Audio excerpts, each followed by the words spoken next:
नाशिकमध्ये 2027 मध्ये होणाऱ्या सिंहस्थ कुंभमेळ्याच्या तयारीला मोठ्या प्रमाणावर वेग आला असून साधू महंतांच्या निवासासाठी तपोवन परिसरातील 1150 एकरांवर साधू ग्राम उभारण्याची योजना आहे।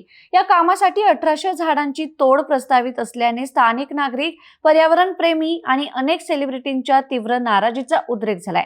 दरम्यान तपोवन मधील वृक्षतोड प्रकरणावर भाजपा नेते व मंत्री नितेश राणे यांनी वादग्रस्त विधान केल्याने विषय आणखी चिघळला। तपोवन मधील वृक्षतोडीची चिंता करणारे पर्यावरणवादी कधीच ईदच्या वेळी बकरी कापण्याला विरोध करताना दिसत नाहीत, असं नितेश राणे यांनी म्हटलंय। यावरून शिवसेना ठाकरे गटाने नितेश राणे यांच्यावर जोरदार हल्लाबोल केलाय। शिवसेना ठाकरे गटाचे राज्य संघटक अखिल चित्रे यांनी एक्स वर पोस्ट करत म्हटलंय की वृक्षतोड हा पर्यावरणाचा विषय आहे, धर्माचा नाही। टिल्लू स्तराची बुद्धी असलेल्या वृक्षतोड सारख्या गंभीर विषय कुठून समजणार? टिल्लू लेवल बुद्धीत वृक्षतोड बसणार तरी कुठे?